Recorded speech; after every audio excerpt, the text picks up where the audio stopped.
అందరికీ నమస్కారం. ఈరోజు మీ ముందుకు చిన్న కథతో వచ్చాను. అదేంటంటే దేవుడి లీలలు ఎలా ఉంటాయి, అవి వాటిని అర్థం చేసుకోవడంలో మనం ఎలా విఫలమవుతూ ఉంటాము, అర్థం చేసుకోవడానికి మరికొంత సహనము ఓపిక అవసరము అవుతూ ఉంటాయి. ఆయన చర్యలలోని అంతరార్థం తెలుసుకోవడానికి మనకు ఉన్న జ్ఞానం సరిపోదని నా అభిప్రాయం. దీనికి ఒక చిన్న ఉదాహరణ ఏంటంటే, అనగనగనగా ఒక ఊర్లో వీధులు ఊడ్చే పని చేసే ఒకతను చాలా బాధపడుతూ ఉంటాడు. అరే నాకేంట్రా జీవితం ఇది, ఎప్పుడు ఒకే పని, అందరూ ఎంతో గొప్పగా బతుకుతున్నారు, గౌరవము, సంఘంలో పేరు ప్రతిష్టలు, డబ్బు, బలగము, ఐశ్వర్యము ఎంతో అనుభవిస్తున్నారు. నేను చూస్తే ఎప్పుడు దుమ్ము కొట్టుకుపోయిన బట్టలతో నేను అసలు ఎంత దీనస్థితిలో బతుకుతున్నాను, నన్ను బాగుపరిచేవాడే లేడా, కనీసం భగవంతుడు ఉన్నాడే చూస్తాడంటారే, ఎందుకు దేవుడా నా మీద నీకు కరుణ కలగలేదు అని చెప్పి తాను ఊడ్చే ఆ వీధిలోనే ఒక గుడి ఉంటుంది. ఆ గుడి ముందు కూర్చొని రోజు బాధపడుతూ ఉండి ఒకరోజు దేవుడితో సవాల్ విసురుతాడు. కాదు దేవుడా, ఇన్ని రోజుల నుంచి నేను నిన్ను మొక్కుకుంటూ ఉన్నాను, నువ్వు నన్ను అసలు పట్టించుకోవడం లేదు, ఏంటయ్యా నీది అపార కరుణా హృదయము, సముద్రం అంత హృదయం అంటారే, నీకు నా పైన జాలి లేదా, రాదా అని చెప్పి బాధపడుతూ, నీకొకటి అంటాను, నువ్వు ఏమేమో చేయగలవు అని అంటారే, ఒక్కరోజు నా పని చేసి చూడు, నీకు తెలుస్తుంది ఎందుకు ఇంత బాధపడుతున్నాను, ఒక్కరోజు చేసి చూడు దేవుడా అని చెప్పి దేవుడికి సవాల్ విసురుతాడు. సవాల్ విసిరితే దేవుడు అనుకుంటాడు, వీడి బాధ ఏందో ఒకసారి చూద్దాము, రోజు మొరబెట్టుకుంటున్నాడని చెప్పి వస్తాడు. వచ్చి నాయన అంటాడు. స్వామి వచ్చావా అంటాడు. వచ్చావా అంటే, ఇన్నాళ్ళ కదా దయగలిగింది నా మీద స్వామి అని అంటే, సర్లేనైనా ఇప్పటికైనా వచ్చాను కదా, ఏదో నీ బాధ చెప్పు అంటాడు.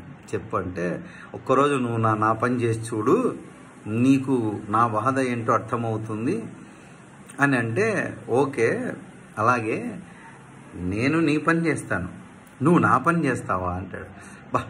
ఏంటి గుళ్ళో అక్కడ పీఠం మీద కూర్చోవడము, ఆ హారతలు, ఆ సాంబ్రాణి, అంతా మనం తీర్థము ప్రసాదం ఇవన్నీ తీసుకోవడమే కదా, పెద్ద పని అయిదేమన్నా, నేను లక్షణంగా కూర్చుంటాను, నేను నీ పని ఎంత సమర్థవంతంగా నిర్వహిస్తానో నీకు తెలుస్తుంది, నా పని చేసి చూడు నీకు కష్టం ఏంటో తెలుస్తుంది అంటాడు.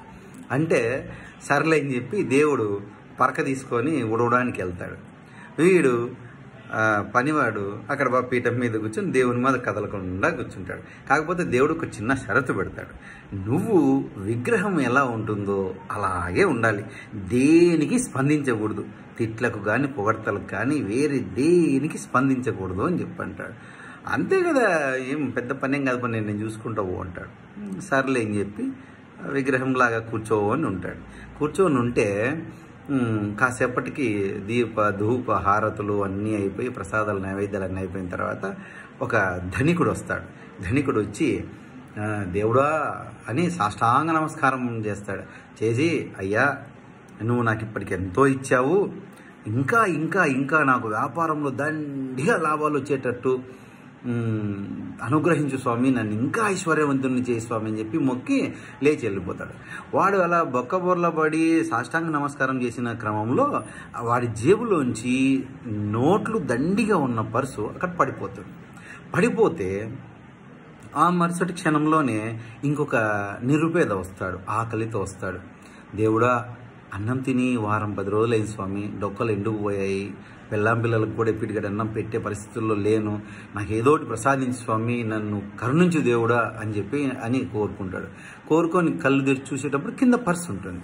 పర్సు ఉంటే, స్వామి నువ్వు ఇంత కరుణా సముద్రునివా, అడిగిన వెంటనే ఇంత సాయం చేసావా తండ్రి, నీకు వేల కృతజ్ఞతలు తండ్రి అని చెప్పి 1కి 10 సార్లు మొక్కి సంతోషంగా వెళ్ళిపోతే ఆ తర్వాత ఇంకొకటి వచ్చే ఈ క్రమంలో ఏం జరుగుతుంది, దేవుడిలాగా కూర్చున్న ఈ పనివాడు పర్సు పడిపోయినప్పుడు, అరే షావుకార్ నీ పర్సు పడిపోయిందని అని చెప్పాలనుకుంటాడు. కానీ దేవుడు పెట్టిన కండిషన్ గుర్తొస్తుంది కదా, అప్పుడు అరే వద్దు చెప్పకూడదు అనుకుంటాడు.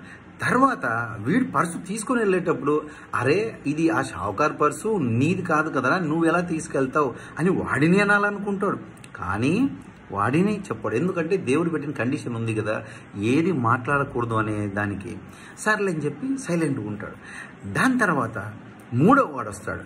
మూడవ వాడు వచ్చి వాడు ఏంటంటే సముద్రంలో పడవ నడిపేవాడు. పెద్ద లాంచ్ అంటే దాదాపు ఒక 300-400 మంది ఉండి ఒక పడవ నడిపేవాడు.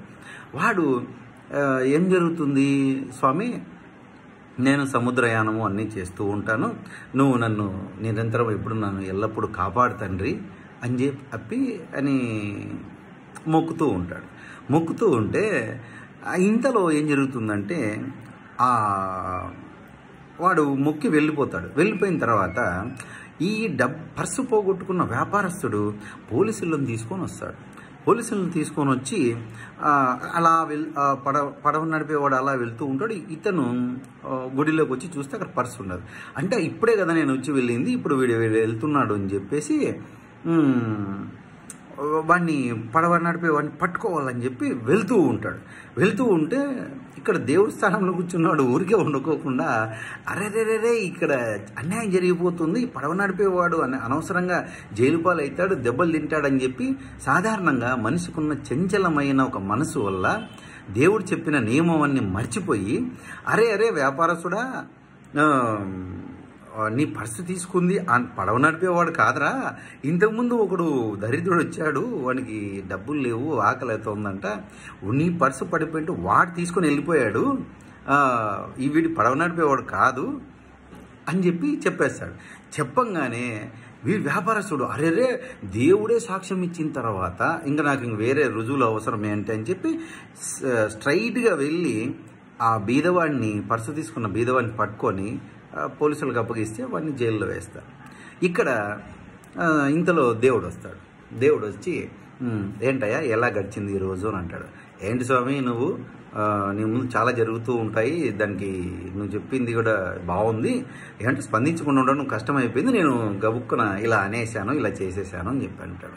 అంటే ఎంత పని చేసావయ్యా, నేను చెప్పాను కదా నీకు దేనికి స్పందించకూడదు, అసలు ఒక్క మాట కూడా మాట్లాడకూడదు అంటే నువ్వేంటి ఇలా చేసేసావు అని అంటే ఏం చేశాను, కరెక్ట్గా వ్యాపారి పోగొట్టుకున్నవాడు డబ్బు ఎవడో తీసుకున్నాడు వాడిని పట్టించాను, ఇంకొకడు ఎవడో అపనింద పాలు కాకుండా వాడిని రక్షించాను, ఇందులో తప్పే ఉంది దేవుడా అంటాడు. అంటే అరే పిచ్చివాడా, ఈ ధనవంతుడు ఎన్నో పాపాలు చేస్తూ ఉంటాడు, మోసాలు చేస్తూ ఉంటాడు. ఆ మోసం చేసి సంపాదించిన డబ్బులో కొంత ఒక బీదవాడికి, నిరుపేద ఆకలిగా ఉన్నవాడికి, ఒక కుటుంబానికి ఆసరా అవుతుందని ఆ పర్సు దొరికేలా చేశాను. ఇంకోటి ఏంటి, ఈ పడవ నడిపేవాడు వాడి పాపం కొద్దిగానే తగ్గుతుంది. బీదవాడి కడుపు నిండినప్పుడు వాడు తలుచుకుంటాడు కదా, దేవుడా నాకు ఈరోజు కడుపు నిండేలా చేసావు, దీనికంటే ఆ పుణ్యం వీడికి వెళ్ళేది, కనీసం వానికి పుణ్యమో దక్కనికి పోతుంది, వీనికి కడుపు నిండనీకి పోతుంది, పైగా వీని జైల్లో వేపిస్తుంది, వాని కుటుంబానికి ఆసరా లేకుండా పోయా. ఇంకోటి ఏంటంటే ఈ పడవ నడిపేవాడు ఈరోజు వెళ్తే పడవ మునిగి చనిపోతాడు. వాడు జైలుకు వెళ్ళి జైల్లో కూర్చొని ఉంటే వాడు చావకోకుండా ప్లస్ జైల్లో ఉండిపోయి బతికిపోయేటోడు, వాడు చావాలని చెప్పి నేను పడవను ముంచేస్తే మిగతా వాళ్ళతో పాటు చాలామంది చచ్చిపోతారు.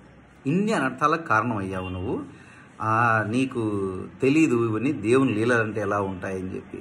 అందుకే అంటారు దేవుడు కరుణా సముద్రుడు, ఆయన ఏది చేసినా ఒక అర్థం పరమార్థం ఉంటాయి. కాబట్టి దాన్ని అర్థం చేసుకోవడంలో మనకు కాస్త ఓపిక సహనం ఉండాలి, దేవుని మీద భక్తి ఉండాలి. సర్వం నీవే భగవంతుడా అని చెప్పి ఆయన నమ్మిన రోజున ఖచ్చితంగా వచ్చి నిన్ను ఆయన కాపాడతాడు. దీనికి మనకు ఉండాల్సింది ఒకటి కృష్ణ చైతన్యం అంటారంటే భగవంతుని మీద పూర్తి నమ్మకం. హరే రామ రామ రామ హరే హరే, హరే కృష్ణ కృష్ణ కృష్ణ హరే హరే.